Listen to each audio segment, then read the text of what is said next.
estás? Me da mucho gusto verte después de tantos años. He visto a tu mami, la he saludado. Gracias a Dios por la vida de tu familia. Qué bueno que estás acá. Dios les bendiga. Qué bueno que están acá, mis hermanos. Vamos ahora a la palabra del Señor. ¿Estamos listos? Lo que diga el Señor. Amén. Muy bien. Pues vamos a iniciar. Estamos... los niños, por favor, pasen a sus clases, por favor.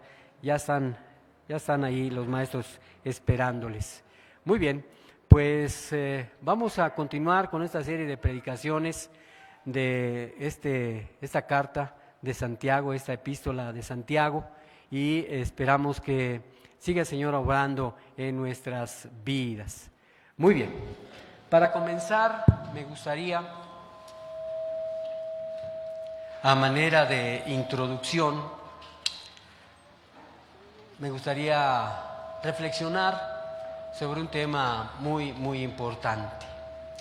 Quisiera hablar sobre las incongruencias. Incongruencias. ¿Qué significa incongruencia? Pues sencillamente una falta de coherencia.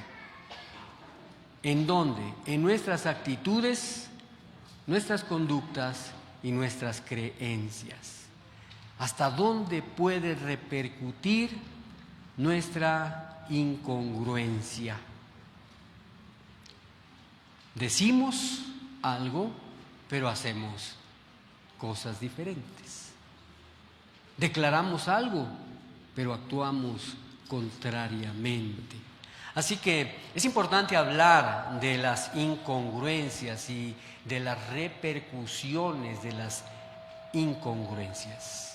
Por ejemplo, incongruencia: decir lo opuesto a lo que pensamos y hacer lo contrario de lo que decimos.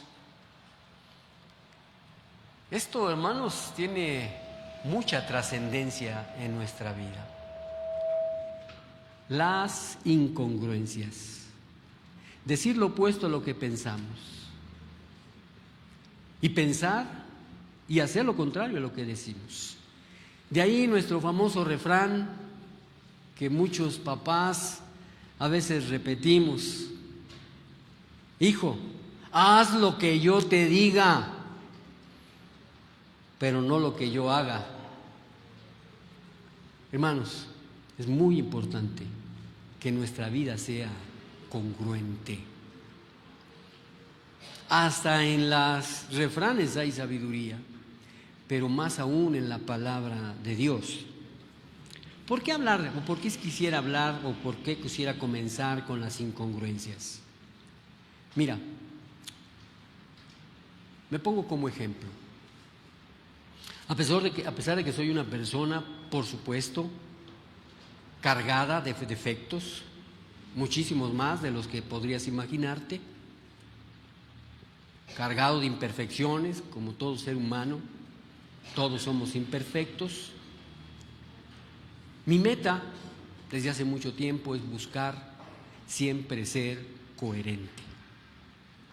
Y a la verdad tengo en mi mente la coherencia, la congruencia en mi vida. Porque me he dado cuenta que lidiar con una clara falta de congruencia en algunas áreas de nuestra sociedad actual simplemente es pero muy complicado. Ver que los jefes dicen una cosa y hacen otra, tu familia dice una cosa y hace otra, tu esposo, tu esposa.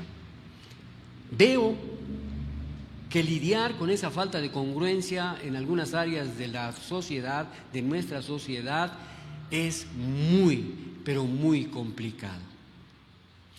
Creo que la solución a tanta incongruencia no debe ser una tarea sencilla. Tenemos que pedir a Dios que nos ayude. Creo que podríamos empezar con ser un poco menos superficiales. Ser menos superficiales y darle valor a las cosas y a las personas por lo que son y no por lo que valen o aparentan. Repito, por ahí podríamos comenzar de ser menos superficiales en las cosas y darle valor a las cosas y a las personas por lo que son y no por lo que valen o lo que aparentan. Pero mientras el mundo ahora se revoluciona con un sinfín de pensamientos humanistas y políticos, nos estamos enfrentando a unos meses de política tras declaraciones y incongruencias. Mientras este mundo se revoluciona con ese sinfín de pensamientos tanto humanistas como políticos, yo me sigo preguntando, ¿por qué ya ni siquiera nos inmutamos en cuanto a la manera de vivir?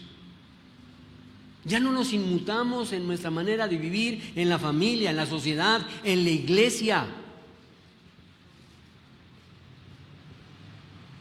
¿A dónde nos llevan estas actitudes? ¿A dónde van los cristianos con todas sus incongruencias? No sé si lo has pensado. Cuando tú has declarado ser cristiano, pero tu vida afuera es incongruente. Cuando tú te has declarado cristiano y en tu casa tu vida es incongruente, ¿a dónde nos lleva? ¿Qué produce en nosotros la incongruencia en nuestra vida de fe?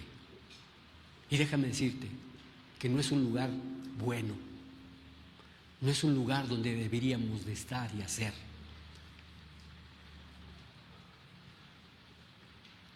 Nos lleva a hacer cosas que realmente no son de Dios.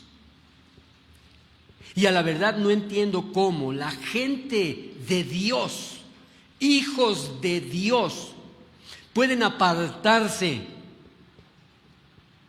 y hacer cosas que no son de Dios. No lo puedo entender. Y por supuesto, amados hermanos, mi oración es para que Dios nos llene de entendimiento. Es importante estar muy cerca de la palabra de Dios. Es alarmante cómo la gente, esa gente de Dios, puede apartarse de Él y hacer cosas que no son de Él. Pensemos, hermanos, un poquito. Hagamos memoria un poco en todos aquellos testimonios de tantos cristianos que amaron a Dios, que caminaron fielmente con Él durante años, pero súbitamente se encontraron sobrepasados por una marejada de tentación y de ataque impío.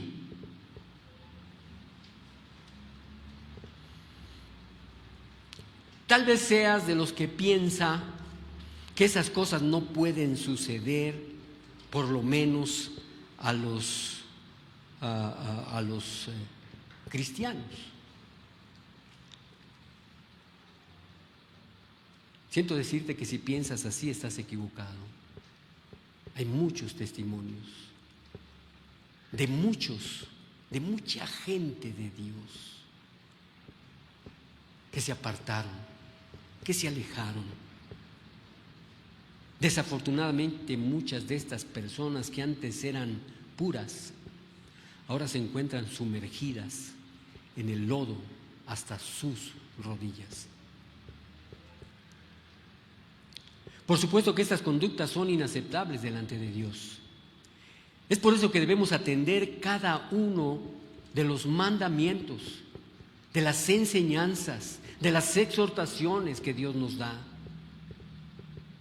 Nuestro Señor Jesucristo nos dejó el mejor de los testimonios de cómo vivir, y es por eso que se debe de predicar la verdad desde todo púlpito. No endulzar como lo hemos hecho, lo hemos visto en las semanas pasadas, no endulzar los oídos. No solamente dejar oír las cosas bonitas, sino hablar la verdad en todo púlpito, aunque incomode, aunque nos sacuda, aunque nos entristezca y a veces aunque nos enfurezca por nuestra actitud, por nuestra realidad. Es importante hablar en todo púlpito, en todo momento, la verdad. ¿Por qué? Porque el celo que siento por ustedes es un celo que viene de Dios. Yo los he comprometido en casamiento con un solo esposo, Cristo. Y quiero presentarlos ante Él puros como una virgen. Pero temo que así como la serpiente engañó con su astucia a Eva, también ustedes se dejen engañar. Y que sus pensamientos se aparten de la actitud sincera y pura hacia Cristo. Estas palabras son del apóstol Pablo a los Corintios. Y ese debe de ser el celo de todo líder cristiano, que se ve obligado a hablar con la verdad, sin distorsionar, sin adornar, ni diluir la palabra de Dios. Por lo tanto, amados hermanos, no sé si a ti te frustran las incoherencias. Me explico. Cuando lo que decimos no va de acuerdo con lo que hacemos, somos completamente incongruentes. Es una incoherencia cuando le gritamos a los hijos: ¡no me grites! Es una incoherencia. ¿Cómo pedimos lo que nosotros estamos haciendo? ¿Cómo pedimos que no hagan lo que nosotros mismos estamos haciendo? También es una incoherencia cuando queremos que sean cumplidos en todas sus tareas, cuando nosotros mismos no somos cumplidos con nuestros compromisos. Incongruencia. Hermanos, esta epístola de Santiago, estudiándola a fondo, nos enseña una ética cristiana a carta cabal y establece una relación correcta con Dios.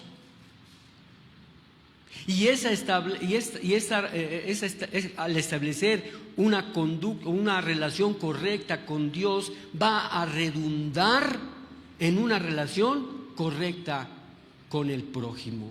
Lo hemos estado viendo muchas semanas en la reunión de matrimonios. Mientras el hombre y la mujer están en una relación correcta con Dios, plena, profunda, constante, esa relación vertical con Dios, nuestra relación horizontal con nuestro prójimo va a ser mucho mejor. Pero primero debemos estar en esa relación con Dios, de manera personal. Y esta carta nos instruye, nos enseña esa ética.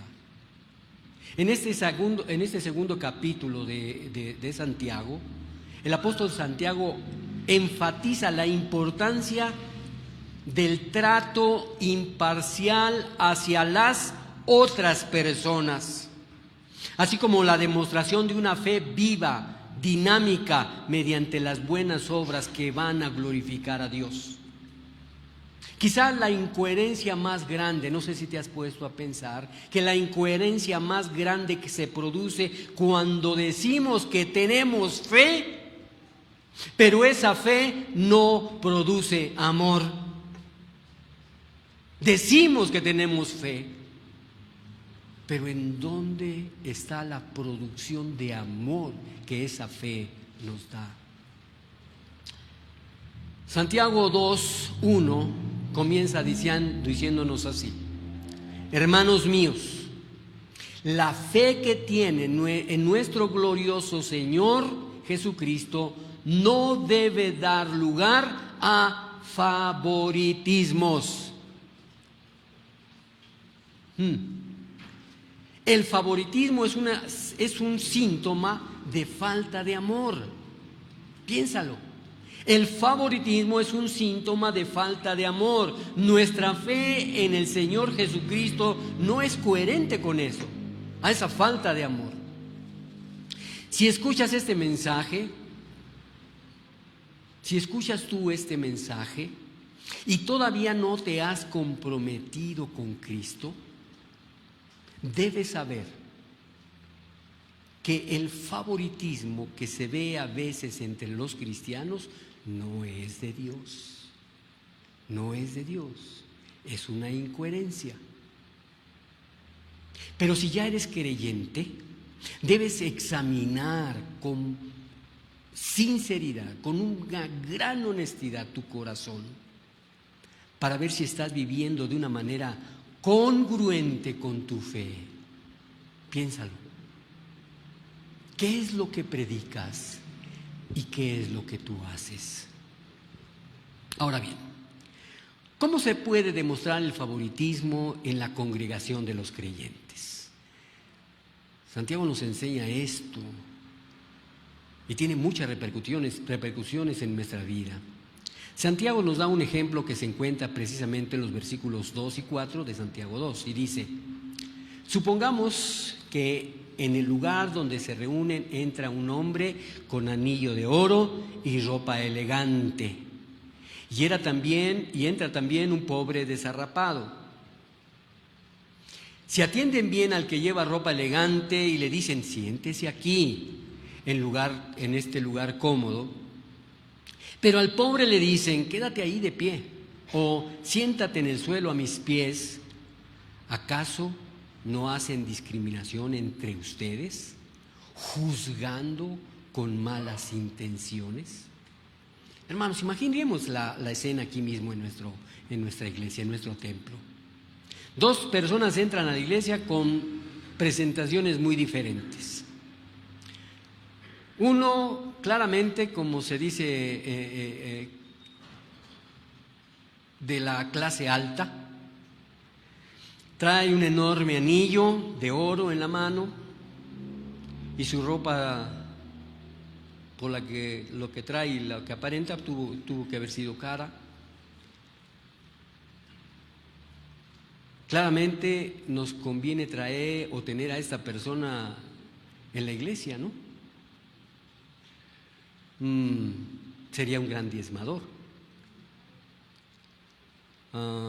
Y nos servirá de ayuda por las influencias que pudiera tener.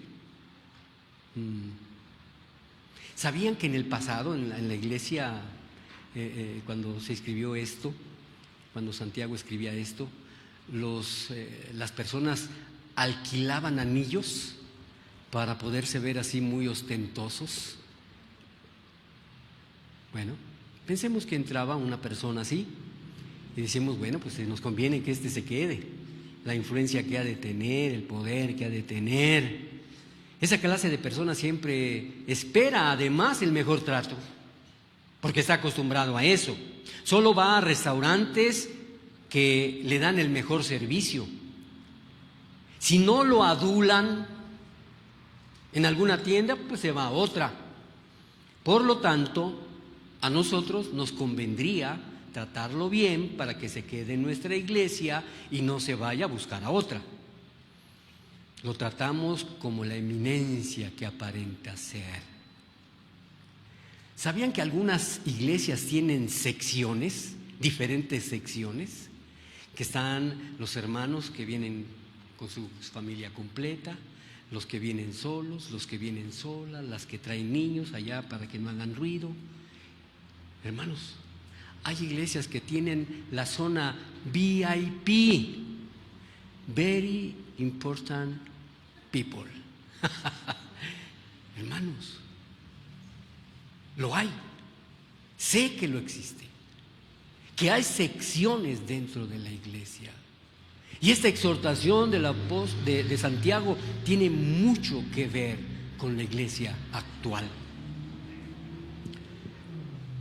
Cuando llega alguna persona famosa, los sugieres llegan directamente o lo llevan directamente a la sección reservada VIP. Le dan el mejor trato porque quieren atraer a esa clase de personas. Quieren elevar la fama de la iglesia ante los ojos del público. Pero ahora supongamos que entra a la congregación alguien realmente pobre, pero pobre. ¿Qué digo yo pobre? Pobre. En lugar de anillos de oro y ropa elegante, lleva unos trapos harapientos. Por supuesto, no es la crema ni la nata de la sociedad. Más bien es lo que algunos consideran como la escoria de la sociedad. Por supuesto, somos demasiado cristianos como para decirle, no entres. Pero tampoco queremos que ocupe los lugares VIP. Le ofrecemos un lugar en el piso, en las bancas de atrás, donde no se vea ni moleste a nadie. Esto en la actualidad parece normal. Sin embargo, cuando actuamos así, amados hermanos, cometemos un tremendo error. Nos ponemos en el lugar de Dios. En realidad estamos cometiendo una especie, digámoslo, de blasfemia. Porque pretendemos hacer algo que solo Dios puede hacer, y es juzgar a los demás.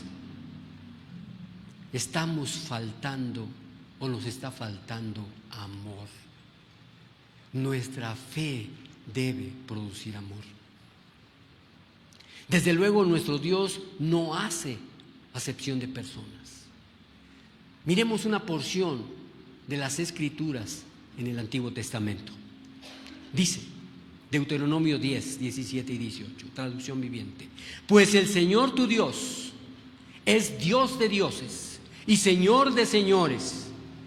Él es el gran Dios, poderoso e imponente, que no muestra parcialidad y no acepta sobornos. Se asegura que los huérfanos y las viudas reciban justicia. Les demuestra amor a los extranjeros que viven en medio de ti y les da ropa y alimentos. ¿Cómo andamos con el favoritismo? Porque Dios en el Antiguo y en el Nuevo Testamento nos enseña que no debe de haber favoritismos. ¿Cómo es tu fe produciendo amor con tu esposa, con tu esposo, con tus hijos, con tu vecino, con tus amigos? Hermanos, el mensaje es claro, contundente. Nuestra vida, nuestra fe debe producir amor. La voluntad de Dios es firme y constante, por lo cual no nos sorprende que la misma exigencia que hace en el Antiguo Testamento se mantenga en el Nuevo Testamento. En realidad se afirma y se amplía, porque fíjate bien, ya no se trata de evitar discriminaciones solamente en el trato social, sino también en el corazón, en nuestras actitudes y nuestros sentimientos. ¿Cómo está tu fe? ¿Qué es lo que produce tu fe en medio de tu núcleo social, familiar? Santiago sigue aclarando en los versículos 5 y 7 de Santiago capítulo 2. Dice: escuchen, mis queridos hermanos, ¿no ha escogido Dios a los que son pobres según el mundo para que sean ricos en la fe y hereden el reino que prometió a quienes lo aman? Pero ustedes han menospreciado al pobre. ¿No son los ricos quienes los explotan a ustedes y los arrastran ante los tribunales? ¿No son aquellos los que blasfeman el buen nombre de aquel quienes ustedes pertenecen? Vean esas palabras. Santiago habla como un pastor amante de sus hermanos. Y lo dice con esas palabras que llevan también una reflexión.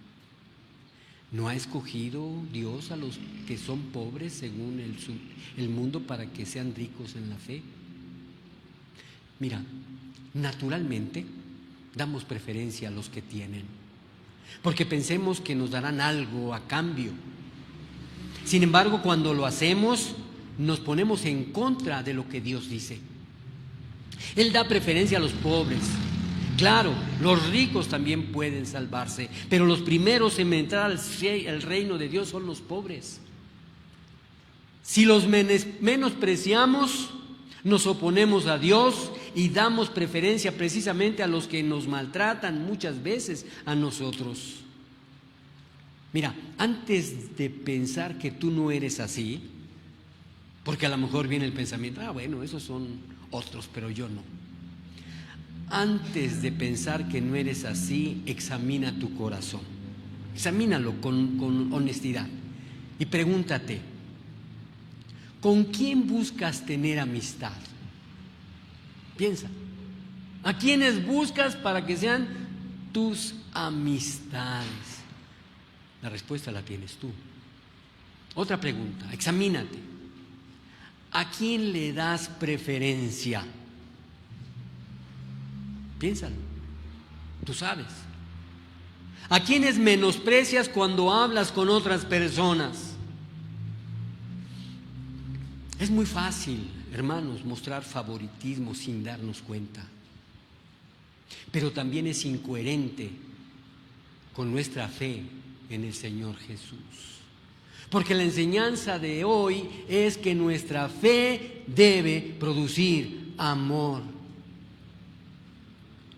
¿Qué es lo que el Señor, o qué es lo que el Señor en quien decimos confiar, más espera de nosotros? ¿Qué te imaginas? ¿Qué es lo que espera Dios de ti? Ese Dios en el cual tú confías. Vemos cuál es la ley suprema. Y hace muy bien si de veras cumple la ley suprema de la Escritura. ¿Cuál es la ley suprema de la Escritura? Santiago 8:11 nos habla. Hacen muy bien si de veras cumplen la ley suprema de la Escritura. Ama a tu prójimo como a ti mismo. Pero si muestras algún favoritismo, pecan y son culpables, pues la misma ley los acusa de ser transgresores. Porque el que cumple con toda la ley, pero falta en un solo punto, ya es culpable de haberla quebrantado toda. Pues el que dijo, no cometas adulterio, también dijo, no mates. Si no cometes adulterio, pero matas, ya has violado la ley. Fíjate en esto, hermano. Vamos a suponer, antes de ese ejemplo, la ley se resume ¿en qué? En amar a Dios por sobre todas las cosas y amar al prójimo. Ahí está. Le preguntaron al Señor Jesús cuál es la ley más importante, el mandamiento más importante, y dijo, uno, amar a Dios y amar al prójimo. La ley suprema es amar al prójimo como a uno mismo. Sin embargo, si nos ponemos a juzgar a los demás, de amar a los demás, ya hemos fallado. Y aquí vemos algo muy importante: fallar en una parte de la ley es convertirse en culpable, sin importar las partes que sí hemos guardado. Este es el ejemplo que les quiero dar. Imagínense que en este nuevo puente que nos han hecho, pasamos por estos semáforos que casi nadie respeta, no sé si te has dado cuenta, y si no te has dado cuenta, ponte muy abusado porque no lo respetan. Bueno, pues eres uno de los que no respetan y te pasas el alto. Entonces, obviamente, la policía, el de tránsito te detiene y dice: ¿qué le pasa? Se pasó el alto. Pues vas a tener que ir a pagar la multa. No sé qué personaje es el que te recibe, tal vez sea un cajero o un juez, no lo sé. Pero llegas ante el que te va a cobrar y dice: sí, fíjate que sí me pasé el alto, pero... Y algo rápido también. Pero fíjate, en todas las leyes que no he violado, en realidad soy bueno, no he violado muchas leyes. Pago mis impuestos, no mato, no robo en las tiendas, no soy terrorista. Perdónamelo por ese pequeñito delito. ¿Me perdonará la deuda? Por supuesto que no. No vamos a convencer ni a un cajero ni a un juez con esos argumentos. Claro que no. Sin embargo, muchas veces pensamos que Dios es así. Pensamos que seremos justificados por las leyes que no hemos quebrantado. Y que no importa si desobedecemos una. Sí, de verdad. De vez en cuando digo mentiras. Se me salen unas palabrotas. Pero no soy homicida, no soy ladrón, no soy secuestrador. Hermanos, tú y yo tenemos un Dios que es perfecto. Perfecto. ¿Cómo? Perfecto. Y lo que busca en nosotros también es la perfección, la santidad.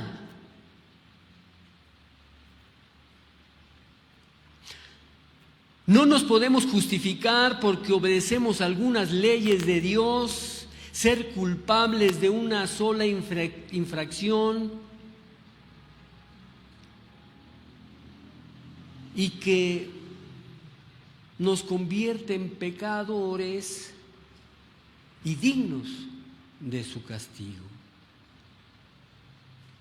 No nos podemos justificar porque obedecemos algunas leyes de Dios. Ser culpables de una infracción nos convierte en pecadores y dignos de su castigo. Esto significa dos cosas muy importantes para nosotros. La primera es que significa que todos necesitamos un Salvador. Todos hemos quebrantado alguna ley de Dios. Por lo tanto, necesitamos su perdón. Fue por lo que el Señor Jesucristo vino al mundo. Él vino para morir en nuestro lugar y ofrecernos el perdón de Dios si lo queremos aceptar. Si lo queremos aceptar. Y en segundo lugar, significa que nuestra meta como creyentes tiene que ser la perfección. Y ustedes dirán: ¿dónde dice eso? Mateo 5:48 lo dice: sed pues vosotros perfectos, como vuestro Padre que está en los cielos es perfecto. Hermanos, no podemos vivir a medias tintas. O somos o no somos. Dios es un Dios perfecto. Dios es un Dios de orden.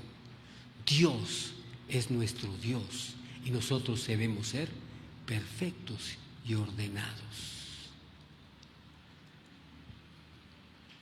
Nuestra meta al crecer en la fe no es ser personas decentes, sino personas maduras y perfectas. Pero escúchame bien, Perseguimos la perfección no para alcanzar la salvación. Hemos estado insistiendo en esto. Perseguimos la perfección no para alcanzar la salvación, sino porque Jesús, el Señor, nos la ha dado. Él es el que nos ha dado la salvación. Nos esforzamos por alcanzar la perfección para agradar a nuestro Padre que está en los cielos y que nos observa día y noche. Y para agradecer a nuestro Señor y Salvador Jesucristo. Es producto de la salvación, no es la causa. Esto nos lleva a algo más. Si tú y yo podemos ser salvos solo por la compasión de Dios, estamos obligados a algo. Fíjate bien, si tú y yo podemos ser salvos solo por la compasión y la misericordia de Dios, estamos obligados a algo, a mostrar compasión y misericordia a los demás. ¿Quiénes son los demás? El que está a tu lado, ahí, no lejos. ¿Quién está ahí? ¿Quién está en tu casa? ¿Quién está al lado de tu casa? A la derecha, a la izquierda, enfrente, atrás. Debemos mostrar, ¿qué? Compasión y misericordia.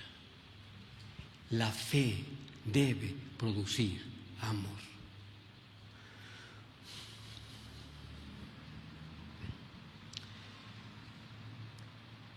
Santiago 2:12 dice así: hablen y pórtense como quienes han de ser juzgados por la ley que nos da la libertad, porque habrá un juicio sin compasión para el que actúe sin compasión. La compasión triunfa en el juicio. Tú y yo debemos de ser compasivos, misericordiosos. Sé que tu esposa no es lo que tú esperabas, pero tú también eres algo que ella no esperaba.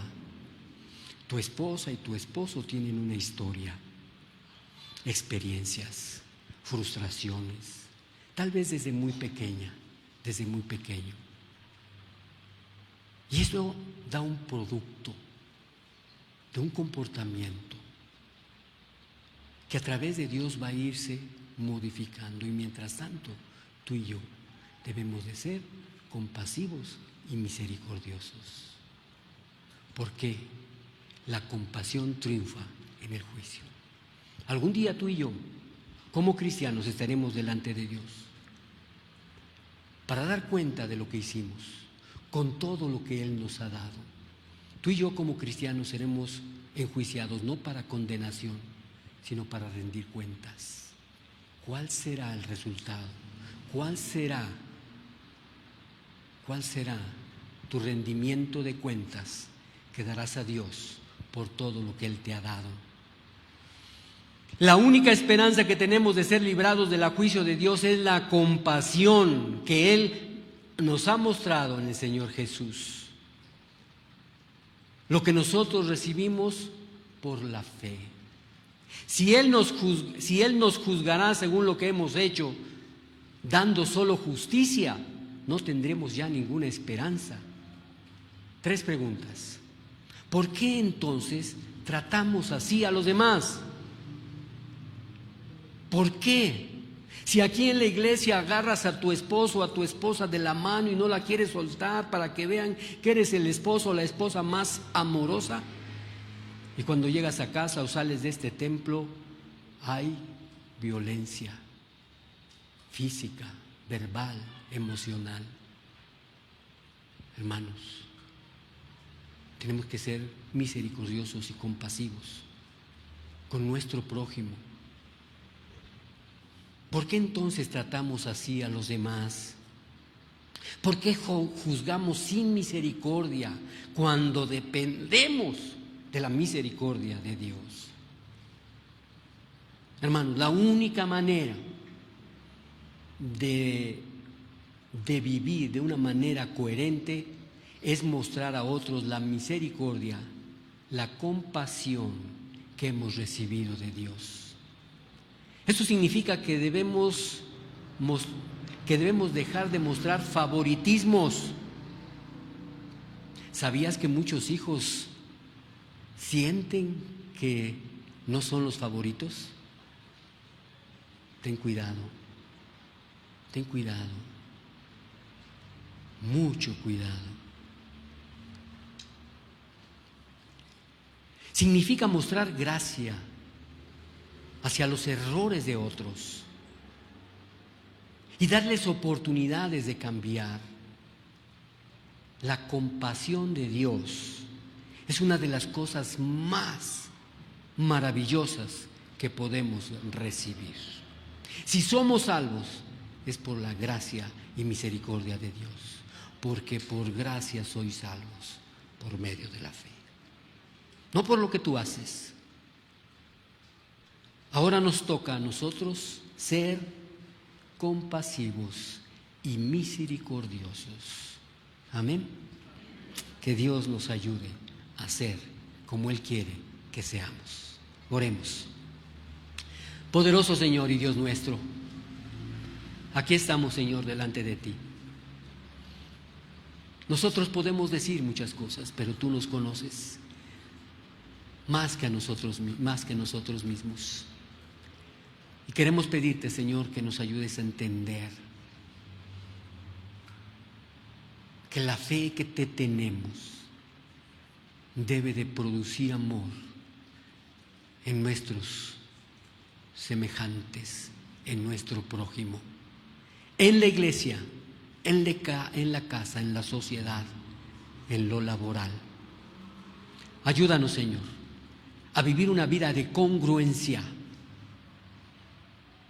haciendo, diciendo, viendo, tocando y caminando por medio de nuestra fe, porque sabemos que tenemos un gran poder a través de tu Espíritu Santo que mora en nosotros. Señor, a ti te damos la honra, la gloria, el honor y la alabanza en el bendito nombre de tu Hijo Jesús, Señor y Salvador nuestro. Amén. Hermanos, es primer domingo de febrero y hoy tenemos que ser obedientes. Hoy tenemos